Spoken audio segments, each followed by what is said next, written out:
ఒక స్ట్రీట్లో ఇద్దరు వ్యక్తులు ఉన్నారు. ఒకరు చాలా అందంగా ఉంటారు, ఒకరు చాలా మంచి క్యారెక్టర్. కానీ వీళ్ళిద్దరిలో ఫస్ట్ మీకు ఏం కనిపిస్తుంది? మీ కంటికి కనిపించేది కేవలం అందం మాత్రమే. క్యారెక్టర్ ఎవరైనా చెప్పానో లేకపోతే నువ్వు తనతో ట్రావెల్ అయితే తప్ప తెలియదు. సో చాలామంది ఏమనుకుంటారంటే నా క్యారెక్టర్ బాగుంటే చాలరా అంటారు. కానీ ఫస్ట్ అప్రోచ్ అయ్యేది మాత్రం బయట ఉన్న బ్యూటీనెస్ని చూసే. సో పోను పోను మాట్లాడుతున్నప్పుడు ఆ వ్యక్తితో పరిచయం అయ్యేటప్పుడు మాత్రమే వాళ్ళ క్యారెక్టర్, వాళ్ళు కైండ్నెస్ అవ్వచ్చు, ఆ సర్దుకుపోయేతనం, ఇవన్నీ నచ్చి అర్థం చేసుకునే వ్యక్తిత్వాన్ని చూసి మనం కనెక్ట్ అయిపోతాం. సో నేనేమంటానంటే ఎవరికైతే క్యారెక్టర్ ఉండి నాకు డ్యూటీ లేదని బాధపడుతున్నారో, ఎందుకని మీ అందరూ ఇక్కడ నుంచి హెల్త్ మీద కాన్సన్ట్రేట్ చేయకూడదు? మ్యానుఫ్యాక్చరింగ్ డిఫెక్ట్ అయితే అదంతా అప్పుడు, కానీ ఇప్పుడు ఇదంతా నీ చేతిలోనే ఉందిగా. నువ్వు ఎందుకని మంచి ఫిజికల్ ఫిట్ కోసం ట్రై చేయకూడదు? ఫిజికల్ ఫిట్ అంటే 6 ప్యాకో, బాడీ ప్యాకో, ఫ్లాట్ స్టమక్కో ఇది కాదు.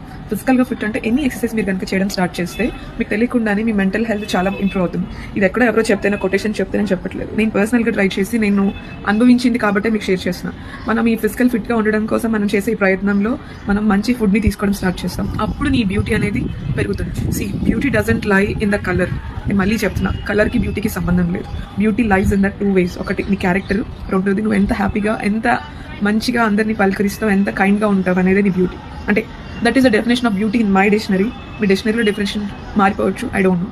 ట్రై చేయండి, మీరు బ్యూటీతో రండి, ఎవరు మిమ్మల్ని కనెక్ట్ అవ్వరో నేను చూస్తాను. అంటే నేను జస్ట్ చెప్తున్నాను.